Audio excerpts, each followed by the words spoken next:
اور اس طریقے سے کر لیا جس طریقے سے نبی علیہ الصلوۃ والسلام کرتے تھے، تو اس کا مطلب یہ ہوا کہ ہم اور آپ نے ایک طرح سے پیارے نبی صلی اللہ علیہ وسلم کے نقش قدم پر چل کر اپنے رمضان کو کامیابی سے ہمکنار کرنے کی بھرپور اور کامیاب کوشش کر لی۔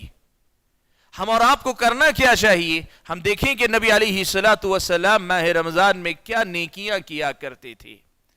اسی لیے میں آج آپ کے سامنے ان اعمال کا تذکرہ کرتا ہوں جن اعمال کو نبی علیہ الصلوۃ والسلام نے اپنے رمضان میں کیا ہے، یا نبی علیہ الصلوۃ والسلام نے جن کو اپنی زندگی کے اندر اپنا کر عملی نمونہ پیش فرمایا ہے۔ پیارے نبی صلی اللہ علیہ وسلم کی سیرت اور آپ صلی اللہ علیہ وسلم کی احادیث جو روایت کی گئی کتابوں میں، ان کتابوں کے ذخیرے کو اگر آپ پڑھ کر دیکھیں تو ماہ رمضان میں نبی علیہ الصلوۃ والسلام کا سب سے اہم عمل اگر تھا تو نبی علیہ الصلوۃ والسلام کا روزوں کا اہتمام کرنا تھا۔ اس مہینے کے روزوں کو اللہ تبارک و تعالیٰ نے فرض قرار دیا۔ فمن شہد منکم الشہر فلیصم، سب سے پہلی عبادت، رمضان نبوی کا سب سے پہلا عمل اس مہینے کے روزے رکھنا ہے۔ آپ اور میں یہ بات جانتے ہیں کہ اللہ تبارک و تعالیٰ نے ہر مرد و عورت جو عاقل بالغ ہو اس پر اس روزے کو فرض قرار دیا ہے، سوائے ان بعض لوگوں کے جن کو اللہ تعالیٰ نے عذر کی وجہ سے چھوٹ دی ہے کہ چاہے تو وہ بعد میں قضا کر لیں یا لوگوں کو فدیہ دے کر، مسکین کو فدیہ دے کر اس کے تقاضے کو پورا کر لیں۔ لیکن روزہ فرض سب پر ہوتا ہے، ہر عاقل بالغ مرد و عورت پر فرض ہوتا ہے۔ اب فرض کے بعد فرض کو فرض کی شکل میں ادا کرنا ہے، یا اگر شریعت میں معتبر عذر کی وجہ سے اگر کوئی آدمی روزہ نہیں رکھ پا رہا ہے تو پھر اسے روزے کے بدیل میں قضا کرنی ہے، اور قضا نہیں ہو سکتی ہے تو پھر اسے مسکین کو کھانا کھلانا ہے جو اس روزے کا بدل بن سکے۔ لیکن روزہ فرض اللہ تبارک و تعالیٰ نے کیا ہے، ہم اور آپ کو روزہ رکھنا چاہیے۔ رمضان کے روزے فرض، اور اس روزے کو چھوڑنا گناہ کبیرہ ہے، بہت بڑا گناہ ہے۔ اگر کوئی آدمی ایک روزہ بھی چھوڑتا ہے تو بہت بڑا گناہ کرتا ہے، گناہ کبیرہ کا وہ ارتکاب کر رہا ہے۔ آپ اور میں یہ بات اچھی طریقے سے جانتے ہیں کہ اسلام کے 5 بنیادی ارکان میں سے ایک رکن ماہ رمضان کے روزے رکھنا بھی ہے۔ نبی علیہ الصلوۃ والسلام نے، پیارے نبی صلی اللہ علیہ وسلم نے یہ جو بات آپ اور میرے سامنے کہی کہ بنی الاسلام علی 5، اسلام کی بنیاد 5 باتوں پہ رکھی گئی، ان میں سے ایک بات روزے رکھنا بھی ہے۔ اب یہ روزہ کیا ہے، روزہ کن کیفیتوں کے ساتھ رکھا جانا چاہیے، اس سلسلے میں بڑی تفصیل ہے۔ میں آپ کے سامنے بس یہ بات یاد دلانا چاہتا ہوں کہ روزہ صبح صادق یا صبح فجر صادق جو طلوع ہوتی ہے وہاں سے لے کے غروب آفتاب تک اللہ تبارک و تعالیٰ کی رضا مندی کی خاطر کھانے پینے اور اپنی خواہشات سے رکے رہنے، جو عام حالات میں جائز ہیں ان سے بچے رہنے کا نام یہ روزہ ہے۔ اب اس روزے کے اندر آدمی کو کیسے ہونا چاہیے، پیارے نبی صلی اللہ علیہ وسلم نے بڑی تنبیہ فرمائی۔ آپ صلی اللہ علیہ وسلم نے یہ بات بیان فرمائی، صحیح بخاری کی روایت میں حضرت ابو ہریرہ رضی اللہ تعالیٰ عنہ راوی ہیں، فرماتے ہیں کہ نبی علیہ الصلوۃ والسلام نے فرمایا من لم يدع قول الزور والعمل به فليس لله حاجة ان يدع طعامه وشرابه، جو آدمی جھوٹ نہ چھوڑے اور جھوٹ پہ عمل کرنا نہ چھوڑے، جو جھوٹ نہ چھوڑے اور جھوٹ پہ عمل کرنا نہ چھوڑے، اللہ تبارک و تعالیٰ کو ایسے آدمی کے بھوک اور پیاس کی ضرورت نہیں ہے۔ اللہ کو ضرورت نہیں ہے اس بات کی کہ وہ آدمی اپنا کھانا پینا چھوڑ دے۔ کیا مطلب ہوا؟ جہاں ایک طرف ہم اور آپ روزہ رکھتے ہیں، ہمیں دوسری طرف روزے کی حفاظت کرنی چاہیے۔ نبی علیہ الصلوۃ والسلام کا روزہ، رمضان نبوی کا جو روزہ نبی علیہ الصلوۃ والسلام کا تھا، وہ روزہ ایسا ہی مثالی روزہ تھا کہ جس میں نبی علیہ الصلوۃ والسلام نے روزہ رکھنے کے ساتھ ساتھ روزے کو متاثر کرنے والی باتیں، اس میں خلل پیدا کرنے والی باتیں، اس میں کمی پیدا کرنے والی باتوں سے نبی علیہ الصلوۃ والسلام نے کلی اجتناب کیا تھا۔ آپ صلی اللہ علیہ وسلم نے یہ بات ہم اور آپ کو سکھلائی ہے کہ جھوٹ بولنا یا جھوٹ پر عمل کرنا یہ ہمارے اور آپ کے روزے کو نقصان پہنچانے والا عمل ہے، ہمیں اپنے روزے کی حفاظت کرنی چاہیے۔ آپ صلی اللہ علیہ وسلم سے صحیح بخاری و مسلم کی ایک اور روایت میں آپ صلی اللہ علیہ وسلم نے یہ ادب بھی سکھلایا کہ جب تم میں سے کوئی آدمی روزہ رہے فلا يرفث ولا يصخب، تو آدمی کو چاہیے کہ شہوت والی باتیں یا شہوت والے کام نہ کرے. رفث کہتے ہیں شہوت والی باتیں کرنا، خواہشات والی باتیں کرنا. نبی علیہ الصلوۃ والسلام نے کہا کہ آدمی کو خواہشات والی باتیں کرنے سے پرہیز کرنا چاہیے. ولا يصخب، چیخو پکار کرنے سے پرہیز کرے. بازاروں میں چیخو پکار کرنا یا پھر کسی بھی حوالے سے جھگڑے کرنا، لڑائی جھگڑے میں آدمی کا داخل ہو کر چیخو پکار کرنا، اس سے بھی آدمی کو پرہیز کرنا چاہیے. اور نبی علیہ الصلوۃ والسلام نے مزید تفصیل آگے یہ بھی بیان فرمائی کہ آپ شروعات نہیں کرتے، آپ کی طرف سے پہل نہیں ہوتی ہے، لیکن سامنے والا کوئی آدمی آ کر آپ کو برا بھلا کہتا ہے فَإِنْ سَابَّهُ أَحَدٌ، اگر کوئی سامنے سے کوئی ابتدا کر رہا ہے، وہ پہل کر رہا ہے، اس کی طرف سے شروعات ہو رہی ہے کہ وہ آپ کو برا بھلا کہہ رہا ہے، گالی گلوچ کر رہا ہے، تو آپ کہیں فَلْيَقُلْ إِنِّي امْرُؤٌ صَائِمٌ، میں آج روزے سے ہوں. کیا مطلب؟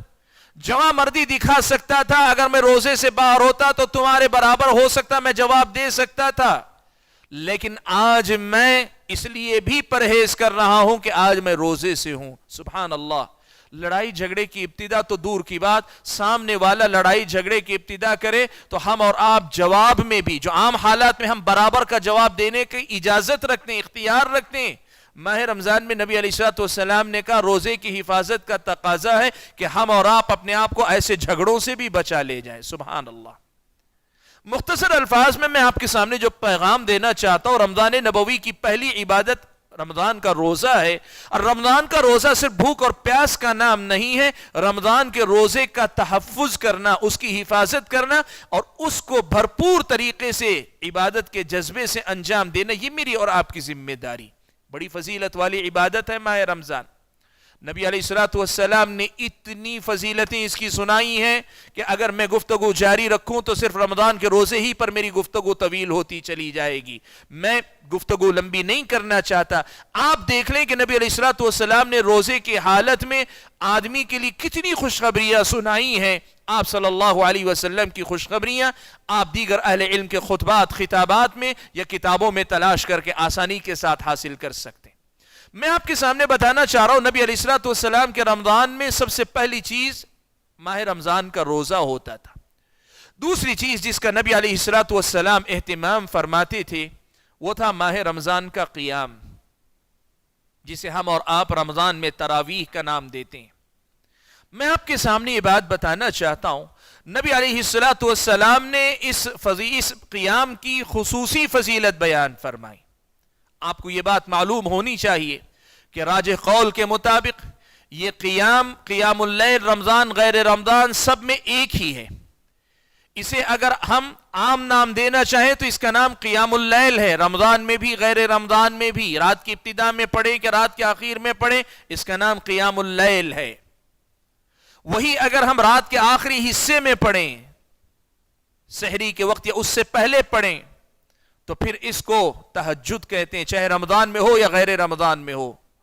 اور رمضان میں اگر نماز عشاء کے بعد پڑھتے ہیں تو اسے قیام اللیل کہتے ہیں، اور اسی کو بعد کے زمانے میں تراویح کا بھی نام دیا گیا، اس کو ہم تراویح بھی کہتے ہیں.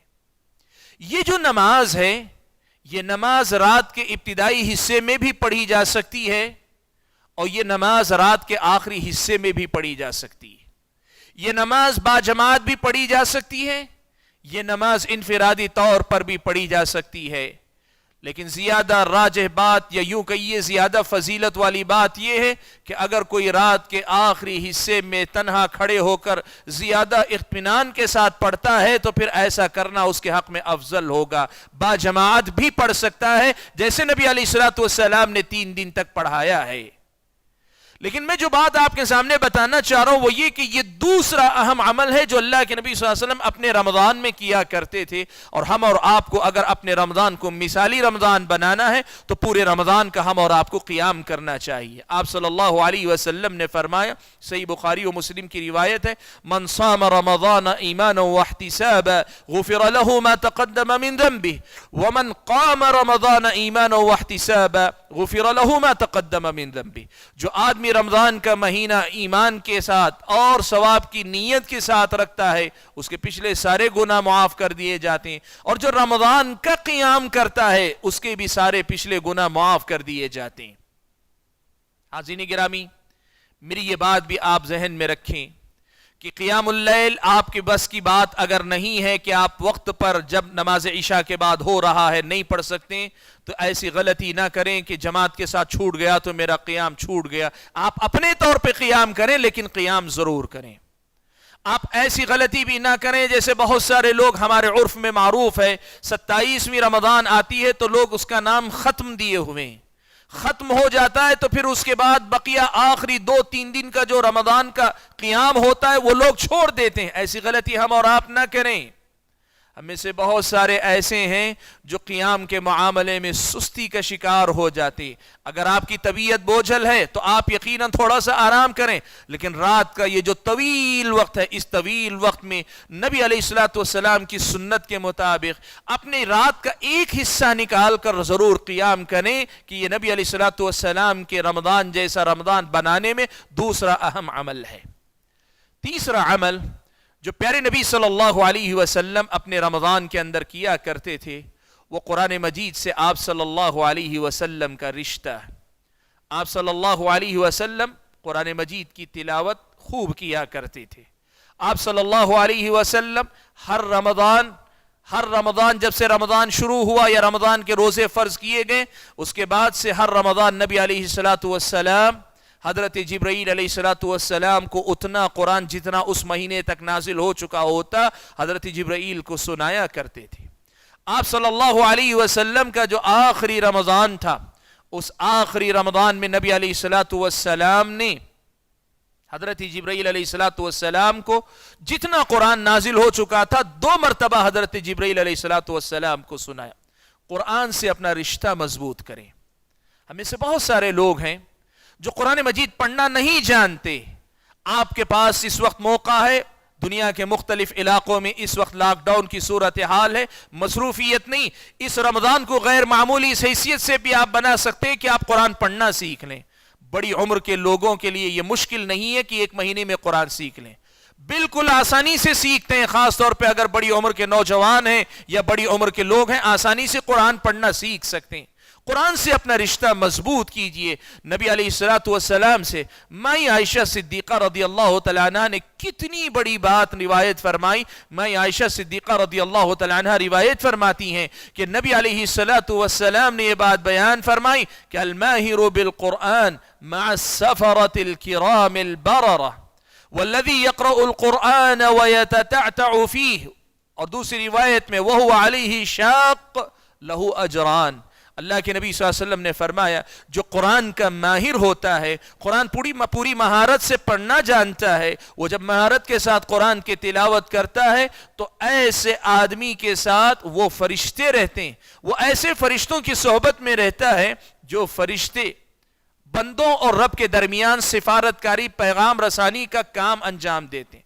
الکرام بڑے معزز ہیں، البررہ بڑے نیک فرشتے ہیں۔ ایسے فرشتے ایسے ماہر قرآن کی تلاوت سننے کے لیے اتر کر آتے۔ حضرت اسید ابن حضیر رضی اللہ تعالیٰ عنہ نے خود اپنی عملی زندگی کا ایک واقعہ نبی علیہ الصلوۃ والسلام کے سامنے ذکر کیا۔ میں قرآن کی تلاوت کر رہا ہوں تو میں دیکھتا ہوں کہ میرا جانور بدک رہا ہے۔ اللہ کے نبی میں قرآن کی تلاوت کر رہا تھا تو دیکھا جانور بدک رہا ہے، پھر میں رک گیا تو جانور بھی رک گیا، پھر میں نے تلاوت کی تو پھر جانور بدکنے لگا۔ مجھے یہ ڈر ہوا کہ میرے بچے کو کہیں نقصان نہ پہنچا دے، اس لیے میں نے اپنی نماز مختصر کی، فارغ ہوا۔ نماز سے فارغ ہوا تو کیا دیکھتا ہوں جیسے کوئی چھتری، کوئی سائبان جیسی کوئی چیز ہے جس میں ٹمٹماتے چراغوں جیسا کچھ ہے، وہ آسمان کی طرف بلند ہوتے چلے جا رہے ہیں۔ نبی علیہ الصلوۃ والسلام نے کہا کہ اقرأ یا ابن حضیر، اے حضیر کے بیٹے اسید تم پڑھو، یہ فرشتے تھے جو تمہاری تلاوت سننے کے لیے اتر کر آئے تھے۔ سبحان اللہ، قرآن اچھے انداز سے پڑھنے والے کی صحبت کے لیے فرشتے آتے ہیں، یہ نبی علیہ الصلوۃ والسلام نے کہا ہے۔ اور جس کو قرآن پڑھنا نہیں آتا اور پڑھتے ہوئے مشقت کا سامنا کرتا ہے، زبان لڑکھڑاتی ہے، نبی علیہ الصلوۃ والسلام نے کہا ایسے قاری کے لیے بھی اللہ تعالیٰ نے دگنے اجر کا وعدہ کیا ہے۔ یہ قرآن کی تلاوت کا اجر، اور دوسری طرف اس میں جو مشقت ہو رہی ہے اس مشقت کو جھیلنے کا اجر. قرآن مجید سے اپنا رشتہ مضبوط کیجئے. آپ نے سنا ہے قرآن مجید اتنی عظیم کتاب ہے کہ اس کے پڑھنے والے انسان کو ایک حرف پر کم از کم 10 نیکیاں ملتی ہیں. کم از کم 10 نیکیاں ملتی ہیں. اللہ تعالیٰ دینا چاہے تو اور زیادہ بھی دے سکتا ہے. سبحان اللہ. قرآن مجید کی تلاوت کریں. ماہ رمضان کا یہ تیسرا اہم کام ہے جو اللہ کے نبی صلی اللہ علیہ وسلم کیا کرتے تھے. ہم اور آپ کثرت سے قرآن پڑھیں. بہت سارے لوگوں کو یہ غلط فہمی ہے کہ قرآن کا رمضان سے رشتہ ہے کا مطلب لوگ سمجھتے ہیں قیام اللیل میں قرآن مکمل کرنا. یہ اس کا مفہوم ہے. نہیں, اس کا تعلق قیام اللیل سے نہیں. قیام اللیل میں قرآن ختم کرنا ضروری نہیں. اگر کوئی آدمی ختم کر کے 2 مرتبہ ختم کرتا ہے تو بھی بڑی اچھی بات ہے, لیکن اگر کوئی ختم نہیں کر سکتا ہے تو کوئی حرج کی بات نہیں. قیام کا قرآن کے مکمل کرنے سے تعلق نہیں.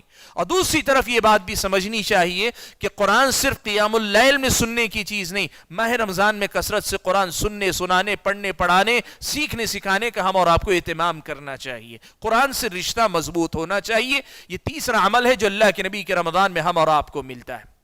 چوتھا عمل جو نبی علیہ الصلوۃ والسلام کی سیرت میں مجھ کو اور آپ کو ملتا ہے وہ یہ کہ نبی علیہ الصلوۃ والسلام اس مہینے میں اللہ تعالیٰ کی راہ میں خوب خوب مال خرچ کیا کرتے تھے.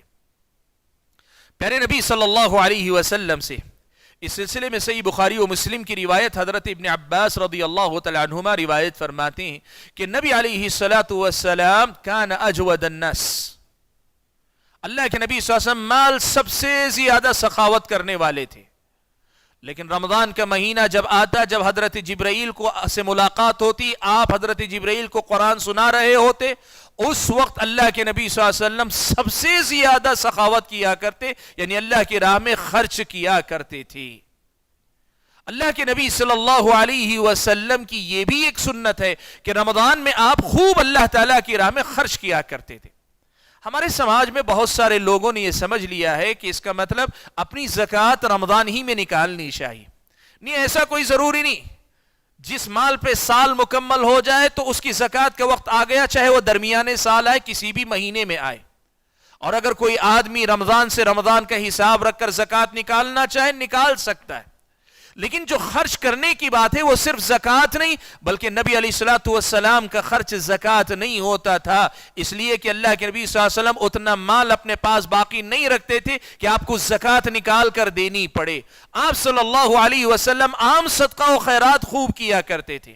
ماہ رمضان میں خوب خرچ کیا کرو, خوب خرچ کیا کرو کہ نبی علیہ الصلوۃ والسلام کے رمضان کی یہ بھی ایک پہچان تھی, یہ بھی ایک عبادت تھی جو اللہ کے نبی صلی اللہ علیہ وسلم کیا کرتے تھے. پیارے نبی صلی اللہ علیہ وسلم کے رمضان کی ایک اور سنت یا ایک اور عمل جو ہوتا تھا وہ رمضان کے آخری عشرے میں بھرپور طریقے سے عبادت کرنا تھا. آپ صلی اللہ علیہ وسلم ماہ رمضان کے اندر آخری عشرے میں پورا عشرہ خوب عبادت کرتے تھے. مائی عائشہ صدیقہ رضی اللہ تعالی عنہ روایت فرماتی ہیں کہ اذا دخل العشر, جب اللہ کے نبی آخری عشرے میں داخل ہو جاتے یا رمضان کا آخری عشرہ داخل ہو جاتا, شروع ہو جاتا, تو نبی علیہ الصلوۃ والسلام شد مئزرہ, اپنی کمر کس لیتے, واحیا لیلہ, اپنی راتوں کو زندہ کرتے یعنی عبادت سے آباد کرتے, وایقظ اہلہ, نہ صرف خود عبادت کرتے اپنے گھر والوں کو جگایا کرتے کہ یہ عبادت کا وقت ہے کہ اٹھ کر عبادت کیا کرو. یہ تینوں باتیں, کمر کس لینے کا ایک مطلب بعض اہل علم نے یہ بھی لکھا ہے کہ اللہ کے نبی صلی اللہ علیہ وسلم ان راتوں میں اپنی بیویوں سے بھی ذرا دوری بنائے رکھتے تھے تاکہ آپ عبادت ہی میں زیادہ وقت لگا سکیں. اور اگر ہم اور آپ اس کو اعتکاف کے مسئلے سے جوڑ کر دیکھیں تو ظاہر بات ہے اللہ کے نبی صلی اللہ علیہ وسلم حالت اعتکاف میں ہو تو بیویوں سے پوری طریقے سے دور ہی اللہ کے نبی صلی اللہ علیہ وسلم رہتے تھے. تو اللہ کے نبی صلی اللہ علیہ وسلم رمضان کے آخری عشرے میں عبادت کیا کرتے تھے, پورا عشرہ عبادت کیا کرتے تھے. اور میں ایک مسئلہ یہ بھی آپ کو بتا دوں, اللہ کے نبی صلی اللہ علیہ وسلم کی سنتوں میں سے ایک سنت یہ بھی تھی کہ رمضان کے آخری عشرے میں نبی علیہ الصلوۃ والسلام شب قدر کی تلاش کیا کرتے تھے. نبی علیہ الصلوۃ والسلام نے اس کی فضیلت بیان کرتے ہوئے کہا, من قام لیلۃ القدر ایمانا واحتسابا غفر له ما تقدم من ذنبه, جو لیلۃ القدر میں قیام کرے اس کے پچھلے سارے گناہ معاف کر دیے جاتے ہیں. اور اس رات کو اللہ تعالیٰ نے خیر من الف شہر کہا, 1000 مہینے سے بہتر قرار دیا اللہ تبارک و تعالیٰ نے. اس فضیلت کو حاصل کرنے کی بھی کوشش کرتے تھے. لیکن یہاں ایک مسئلہ سمجھنا چاہیے. اکثر و بیشتر ہم میں سے بہت سارے لوگ یہ سمجھتے ہیں کہ آخری عشرے میں عبادت کرنا وہ صرف شب قدر کی تلاش کے لیے، اور اس وجہ سے جب انہیں یہ پتا چلتا ہے کہ راجح قول کے مطابق یہ طاق راتوں ہی میں ہو سکتی ہے تو پھر جفت راتوں میں عبادت سے غفلت ہماری زندگی میں آ جاتی ہے. نہیں، یہ تو مستقل عمل، آخری عشرے کی تمام راتوں میں عبادت کرنا یہ مستقل عمل ہے، اور شب قدر کی تلاش کرنا اور یہ امید رکھنا کہ یہ آخری عشرے کی طاق راتوں میں ہوگی یہ مستقل عمل ہے. یہ دونوں ایک ساتھ اکٹھا ہوتے ہیں، لیکن یہ دو الگ الگ مستقل عمل ہیں. یہ ہم اور آپ کو سمجھنا چاہیے. یہ بھی اللہ کے نبی صلی اللہ علیہ وسلم کے رمضان کی عبادتوں میں سے ایک عبادت ہے. پیارے نبی صلی اللہ علیہ وسلم کی عبادتوں میں سے ایک عبادت یہ بھی ہے کہ نبی علیہ الصلوۃ والسلام نے ماہ رمضان میں عمرہ کرنے کی ترغیب دلائی. رمضان کے مہینے میں عمرہ کرنے کی ترغیب اور تعلیم اللہ کے نبی صلی اللہ علیہ وسلم نے دلائی. آپ صلی اللہ علیہ وسلم سے حضرت ابن عباس رضی اللہ تعالی عنہما روایت فرماتے، صحیح بخاری و مسلم کی روایت ہے، نبی علیہ الصلوۃ والسلام نے فرمایا کہ رمضان میں عمرہ کرنا تعدیل حج، ایک حج کی برابری کرتا ہے. یعنی رمضان کا عمرے کا ثواب، رمضان میں عمرے کا ثواب حج کے ثواب کے برابر ہے. اور سنن ابی داؤد وغیرہ میں حضرت ابن عباس رضی اللہ تعالیٰ عنہما ہی کی روایت میں یہ الفاظ مزید آئے کہ تعدیل حجۃ معی، میرے ساتھ یعنی نبی علیہ الصلوۃ والسلام کے ساتھ حج کرنے برابر ثواب کا باعث بنتا ہے ماہ رمضان میں عمرہ کرنا. فی الوقت ہمارے پاس وہ حالات نہیں لاک ڈاؤن کی وجہ سے، لیکن اگر اس کا موقع ملتا ہے ہم اور آپ کو تو ماہ رمضان کی یہ بھی ایک عبادت ہے کہ ہم اور آپ ماہ رمضان میں یہ کام بھی کرنے کی کوشش کریں. اگر اللہ تعالیٰ نے استطاعت دی، توفیق دی ہے تو ہم اور آپ رمضان کے اندر عمرہ کرنے کی بھی کوشش کریں. حاضرین گرامی، یہ وہ چند نمایاں اعمال ہیں جو ماہ رمضان میں اللہ کے نبی صلی اللہ علیہ وسلم کیا کرتے تھے. اس سے ہٹ کر زندگی کے معمول کے مطابق جو اللہ کے نبی صلی اللہ علیہ وسلم کے کام تھے، جیسے 5 وقتہ نمازیں با جماعت مسجد کے اندر ادا کرنا، یا اس سے ہٹ کر سنن رواتب کا اہتمام کرنا، اس کے علاوہ پیارے نبی صلی اللہ علیہ وسلم کا ذکر و اذکار کا کثرت سے اہتمام کرنا، وہ جو روز کے معمول زندگی کے معمولات میں سے اللہ کے نبی صلی اللہ علیہ وسلم کی عبادات جو معمولات زندگی تھیں وہ بھی اللہ کے نبی صلی اللہ علیہ وسلم اس مہینے میں جاری رکھے ہوئے تھے. ہماری اور آپ کی بھی یہ ذمہ داری بنتی ہے کہ ہم اور آپ اپنے رمضان کو ایسا رمضان بنانے کی کوشش کریں. جب ہمارا رمضان ایسا رمضان بنے گا تو قریب قریب ہم اللہ تعالیٰ سے امید رکھ سکتے ہیں کہ اللہ تعالیٰ ان خوش قسمت لوگوں میں ہمارے اور آپ کا شمار کریں گے جن کی مغفرت کا پروانہ اللہ تعالیٰ اس مہینے میں جاری کریں گے. ظاہر بات ہے ان ساری باتوں سے آگے بڑھ کر ایک اہم تعلیم ہم اور آپ کو یاد رکھنی چاہیے. وہ کیا ہے؟ وہ اس مہینے میں کثرت سے استغفار کرنا، کثرت سے مغفرت طلب کرنا. نبی علیہ الصلوۃ والسلام نے شب قدر میں بھی یہی دعا حضرت عائشہ صدیقہ رضی اللہ تعالیٰ عنہ کو سکھلائی، کہا کہ یہ دعا پڑھا کرو، اللہم انک عفو تحب العفو فاعف عنی. اللہ تعالیٰ تو بہت معاف کرنے والا ہے، تجھے معاف کرنا پسند ہے، مجھے معاف فرما دے. اپنے لیے معافی کے طلبگار بننا، کثرت سے استغفار کرنا. نبی علیہ الصلوۃ والسلام نے فرمایا نا کہ ہر رات جب آخری پہر آخری حصہ ہوتا ہے اللہ تعالیٰ آسمان دنیا پہ اتر کر آتا ہے اور پوچھتا ہے حل من مستغفر فاغفر لہ، ہے کوئی مغفرت طلب کرنے والا کہ میں اسے بخش دوں. ماہ رمضان میں بھی یہ سلسلہ جاری رہتا ہے تو کثرت سے استغفار ہم اور آپ کو کرنا چاہیے. یہ کچھ بنیادی باتیں ہیں جو میں نے آپ کے سامنے رکھی ہیں. مقصد کیا تھا؟ مقصد یہ تھا کہ ہم اور آپ اس حقیقت کو سمجھیں کہ نبی علیہ الصلوۃ والسلام کا جو رمضان تھا وہ رمضان اللہ کے نبی صلی اللہ علیہ وسلم نے ان سارے اعمال سے آباد رکھا تھا. ہم بھی اپنے رمضان کو کامیاب بنا کر جہنم سے نجات پانے والے خوش قسمت لوگوں میں شامل ہونا چاہیں تو ہم اور آپ کو چاہیے کہ ہم ان اعمال پر محنت کریں. اور اللہ سے ہم دعا کرتے ہوئے اللہ تعالیٰ سے ہم یہ دعا کرتے ہیں کہ اللہ تعالیٰ ہم اور آپ کو ان باتوں کو سننے کے ساتھ اس پر عمل کرنے والا مسلمان بنائے اور ان اعمال کو بھرپور طریقے سے پورے اخلاص کے ساتھ انجام دینے والا ہم اور آپ کو بنائے. میں اپنی گفتگو کے اختتام پر